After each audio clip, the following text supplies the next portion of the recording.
আসসালামু আলাইকুম প্রিয় দর্শক।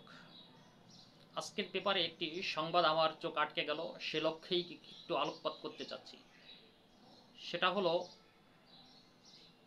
আজ থেকে 4 বছর আগে একটি মামলা হয়েছিল। সে মামলাটা এমনটাই যে বধূ তুমিকার।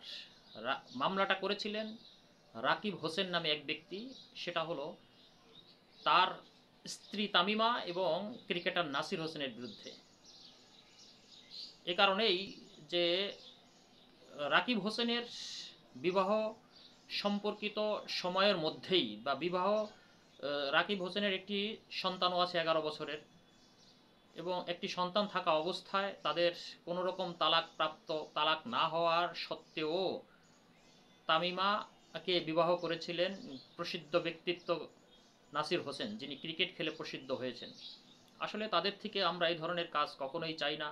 তৎকালীন সময়ে পেপার পত্রিকায় বা ফেসবুক ইউটিউবে অনেক ব্যাপক আলোচনা হয়েছে, কিন্তু মামলার এখন শেষ পর্যায়ে, হয়তোবা যে কোনো সময় রায় ঘোষণা হওয়ার সময় চলে এসেছে। ঠিক সেই মুহূর্তে আদালত বিব্রত বোধ করছে তাদের মামলাকে পরিচালনা করার ক্ষেত্রে। এটা খুবই খারাপ দৃষ্টান্ত। আদালত কেন বিব্রত বোধ করবে?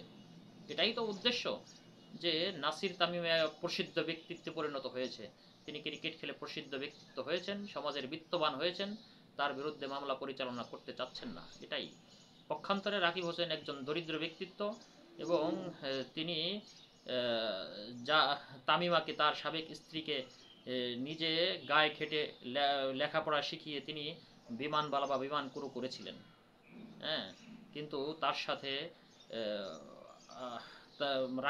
রাকিবের সাথে তামিমা হয়তো বিট্রে করে, যে করেই হোক, বা ক্রিকেটার নাসির হোসেনের হাত ধরে চলে গিয়েছিলেন। এটা সমাজের জন্য একটি খারাপ দৃষ্টান্ত মানে রয়ে গেছে। কিন্তু আদালত থেকে আমরা চাচ্ছি যে অবশ্যই রায়টা রাকিব হোসেনের পক্ষে আসবে, যার কারণে সমাজে এই ধরনের ঘটনা কিন্তু রন্ধ্রে রন্ধ্রে সব জায়গায় ছড়িয়ে পড়েছে। আসলে এইগুলো খারাপ দৃষ্টান্ত।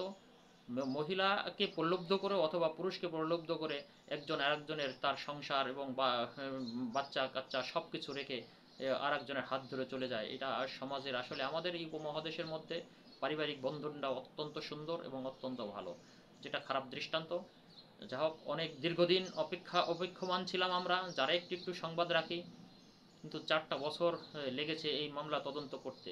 প্রয়োজন হয় না, 4 বছরের কোনো প্রয়োজন ছিল না। তারপরেও যেহেতু হয়েছে, শেষ মুহূর্তে এসে আদালত বিব্রত বোধ করায় আরও একটা সম্ভবত একটা ধাক্কা খেল। যদিও অন্য আদালতে ট্রান্সফার করা হয়েছে। যা হোক, সমাজ থেকে এই ধরনের অপকর্ম, এই ধরনের অন্যায় পরকীয়াকে দূরীভূত করার জন্য এই রায়টা যুক্তিযুক্ত অবস্থায় অবশ্যই যেন রাকিব হোসেনের পক্ষে যায় এবং ক্রিকেটার নাসির হোসেনের বিপক্ষে যায়, সেই প্রত্যাশাই করছি।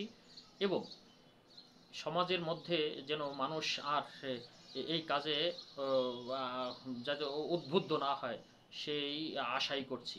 এবং আরেকটি জিনিস আশা করছি, সেটা হলো যে বিবাহ মানেই হলো যে একজন প্রস্তাব দিবে আর একজন কবুল করবে, এটাই কিন্তু বিবাহ ইসলামের দৃষ্টিতে।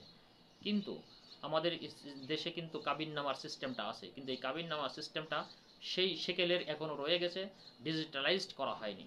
তা উদাত্ত আহ্বান জানাচ্ছি, কাবিনকে যেন ডিজিটালাইজড করা হয়, যাহাতে করে আর কার মানে স্ত্রী কে বিবাহ করছে, কোথায় যাচ্ছে, সমস্ত কিছুই সার্চ দিলে যেন বেরিয়ে যায়। সেটা করলে হয়তোবা আর এই ধরনের ঘটনা সমাজে অনেকাংশেই কমে যাবে।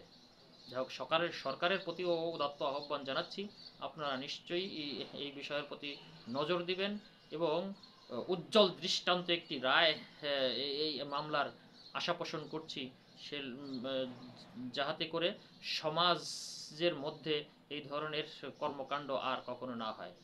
যা হোক, সবাই ভালো থাকবেন। আল্লাহ হাফেজ।